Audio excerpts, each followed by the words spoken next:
Have you ever wondered if an AI could get so good it could actually start teaching itself? Well, today we're diving into a fascinating new research paper that explores exactly that.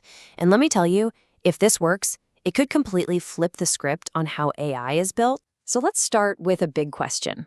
What is the single biggest thing that's pumping the brakes on creating a truly superhuman AI? Is it more computing power? More data? Fancier algorithms? Well, this paper suggests the real problem is a little closer to home. Yep, it's us. We're the problem. And this idea, what they call the human bottleneck, is absolutely central to understanding why this new research is such a potential game changer. Okay, so what is this human bottleneck? Well, right now, to train a big, powerful language model, you need tons and tons of human feedback. People have to sit there and tell the AI, hey, that was a good answer, or nope, that one was way off.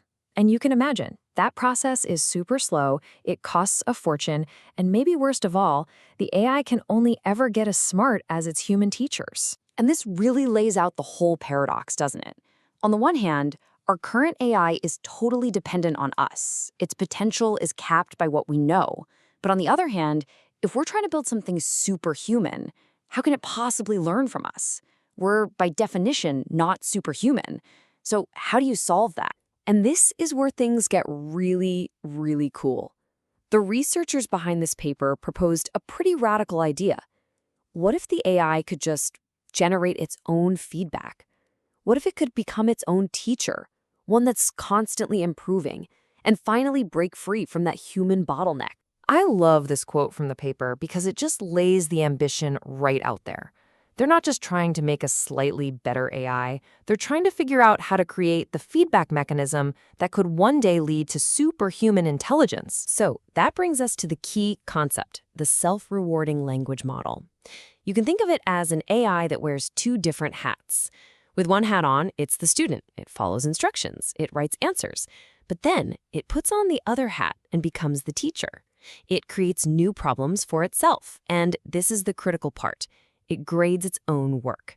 It's kind of like a brilliant student who learns not just the subject, but also how to grade their own essays like an expert, getting better at both things at the same time. All right, let's get into the weeds, because this is the absolute core of the method. How does this self-improvement cycle actually work? We're going to walk through the whole thing step by step. Okay, take a look at this. This diagram, figure 1 from the paper, is basically the master plan. This is the blueprint for how one version of the model, let's call it the teacher model, is used to create all the training data for the next, even better version. This is the engine of self-improvement we're talking about. So let's break that diagram down. It's a 4-step loop. Step 1, generate. The model comes up with a new instruction, and then it writes a few different responses to it. Step 2, judge. It then puts on its teacher hat and acts as a judge, scoring each of its own answers. Step 3, select. Based on those scores, it picks the best response, the winner, and the worst response, the loser. And finally, step 4, learn. It trains itself on that pair, essentially teaching itself, hey, be more like the winning answer and less like the losing one. Then, the whole cycle starts over again. Now, that judge step is super important. How do they do it?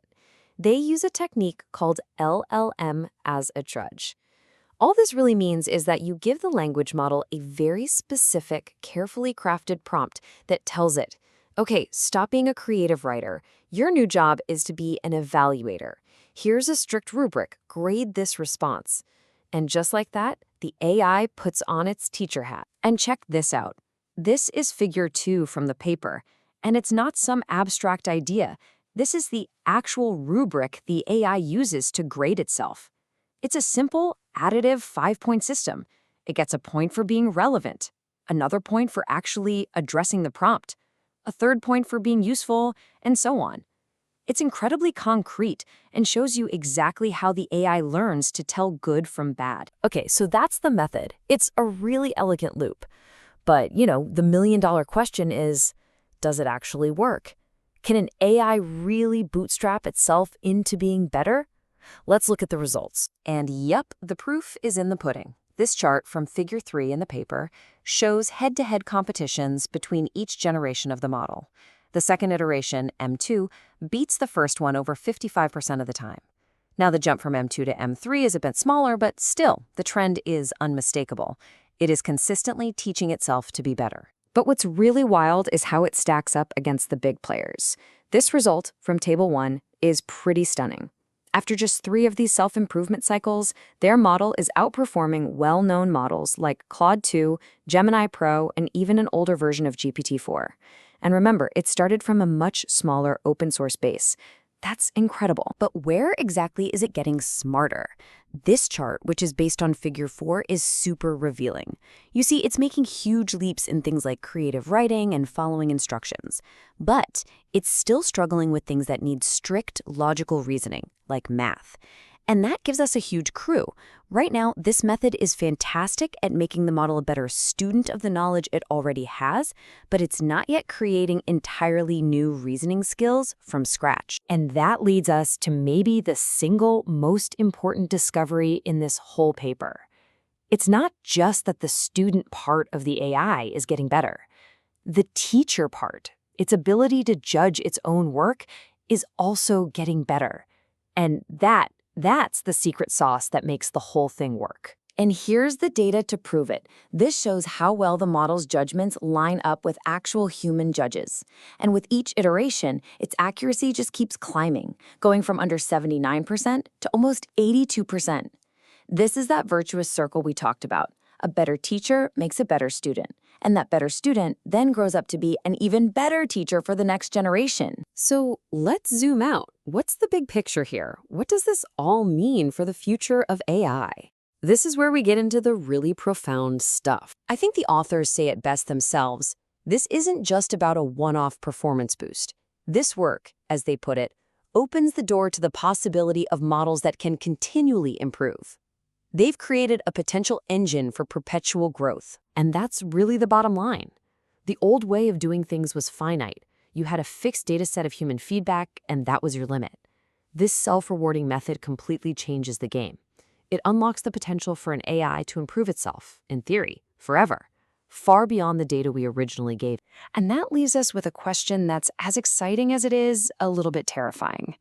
If an AI's ability to get smarter is no longer tied to our own intelligence, then what are its new limits? Are there any at all? Whoa, okay, that was a lot.